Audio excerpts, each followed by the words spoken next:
Hello, welcome to an episode of MsCrysTV. Hey, why not?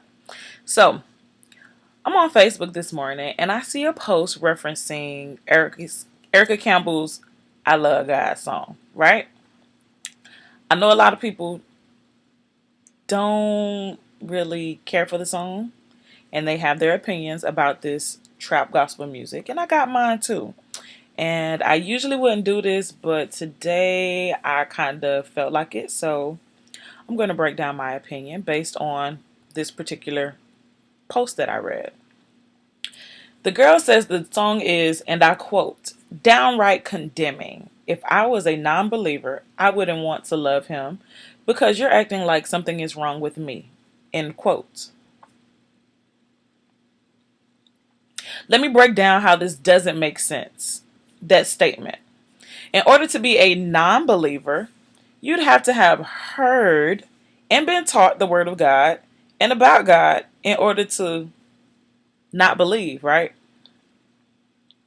So then she goes on to say, what if I never knew who God was to love him? Why would something be wrong with me? Maybe I never had a chance. That makes more sense. This statement is more logical in justifying why she believes the song is condemning. Okay. So here's my response, and this is not just to her post, but to everyone who's had an opinion about the song. I feel like when you first listen to music, any music, you got to listen to it with an open mind. At first, my initial thought about, my initial thought when I listened to the song was, Erica, what are you doing? This is not what I'm used to hearing from her.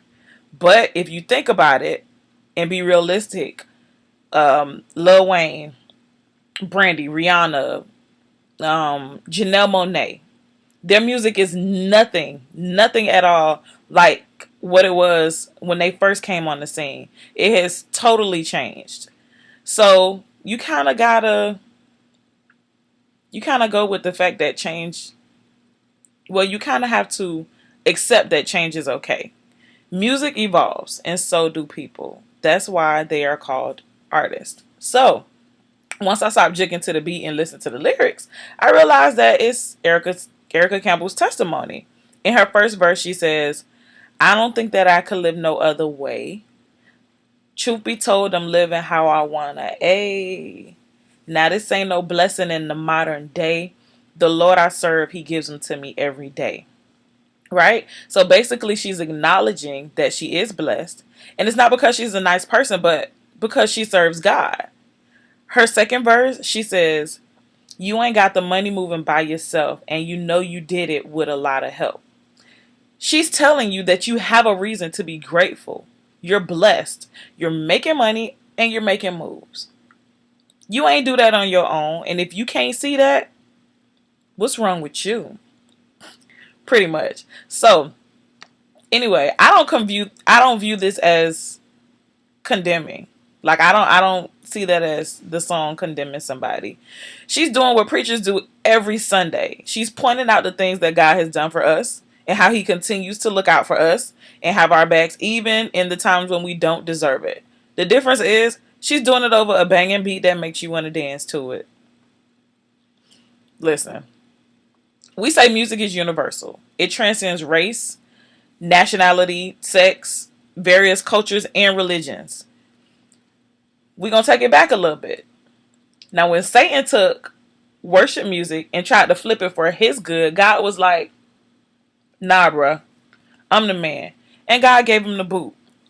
So at that point, Satan took the musical gift that God gave him and he got ratchet with his message. So fast forward to modern day music. What's the difference with what Satan did versus what musicians from every genre is doing now? Nothing. Music is used to promote everything under the sun. And because everybody doesn't listen to the same kind of music, that's why we have different genres.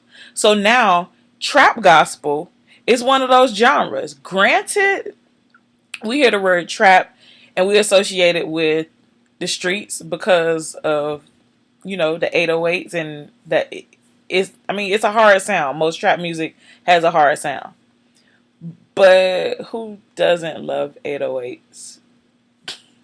Miss Campbell, I think Erica Campbell is taking her music gifts and she's expanding her audience and she's speaking a language that the people understand. I ain't mad at her. At the end of the day, it's still gospel. She's teaching about Christ. I mean, Kirk Franklin did it when he added hip hop. We remember all the talk that he got when he came out with Stomp, but we were still stomping though. Anita Wilson did it when she added jazz and that little sultry sound to her music. Lecrae and Molly Music, they doing it now. People, get with the program. Stop being so judgmental. This trap gospel is obviously doing its job. It's got you talking about it, and it's being played over secular airways across the country.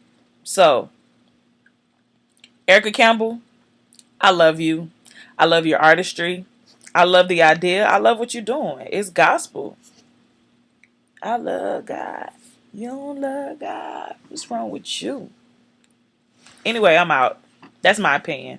I'm sure a lot of people going to have stuff to say. You're going to have a lot of response, but that's fine. Post your responses. We all have opinions. I'm out.